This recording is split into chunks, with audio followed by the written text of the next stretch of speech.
Hello, എല്ലാവർക്കും അടുക്കളക്കൂട്ടിലേക്ക് സ്വാഗതം.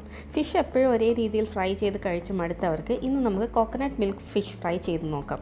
അതിനായിട്ട് ഫിഷ് എടുത്തിട്ടുണ്ട്. അതിലെ മസാല പ്രിപ്പയർ ചെയ്യാനായിട്ട് മിക്സിയുടെ ജാറിലേക്ക് പച്ചമുളക്, ഇഞ്ചി, ചെറിയുള്ളി, വറ്റൽമുളക്, കുരുമുളക്, അതുപോലെ ഉപ്പും കൂടി ഇട്ട് നന്നായിട്ട് ഗ്രൈൻഡ് ചെയ്തെടുക്കാം.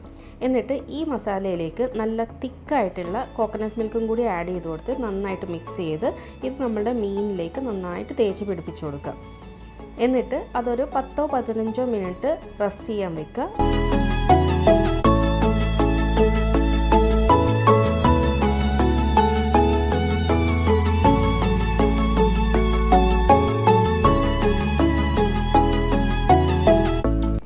ഇനി നന്നായി ചൂടായ എണ്ണയിലേക്ക് നമുക്ക് ഫിഷ് ഫ്രൈ ചെയ്യാൻ വെക്കാം.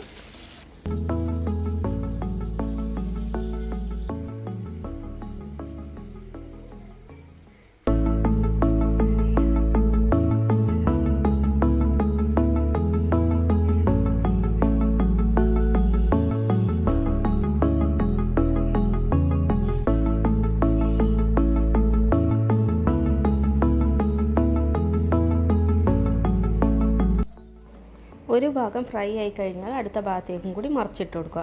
അപ്പോൾ നമ്മുടെ ഈ മസാല എണ്ണയിലൊക്കെ ഫ്രൈ ആയി കിടക്കുന്നുണ്ടാവും. ആ മസാല നമുക്കൊന്നും കൂടി ഫിഷിൻ്റെ എല്ലാ ഭാഗത്തേക്കും കൂടി തേച്ച് പിടിപ്പിച്ച് കൊടുക്കാം. അപ്പോൾ ഫിഷിന് ആ മസാലയുടെ നല്ലൊരു ടേസ്റ്റ് ഉണ്ടാവും. അപ്പോൾ ഈ മസാല വെച്ച് ഫിഷ് ഒന്ന് ഫ്രൈ ചെയ്ത് നോക്കൂ. നല്ല സൂപ്പർ ടേസ്റ്റിയാണ്. കോക്കനട്ട് മിൽക്ക് ഫിഷ് ഫ്രൈ ഇവിടെ റെഡി ആയിട്ടുണ്ട്. സൂപ്പർ ടേസ്റ്റിയാണ്. എന്തായാലും ഒരു പ്രാവശ്യം ട്രൈ ചെയ്ത് നോക്കാം എല്ലാവർക്കും. അപ്പോൾ ഇഷ്ടപ്പെട്ടിട്ടുണ്ടെങ്കിൽ തീർച്ചയായും ലൈക്ക് ചെയ്യാനും കമൻറ്റ് ചെയ്യാനും സബ്സ്ക്രൈബ് ചെയ്യാനും മറക്കരുത്.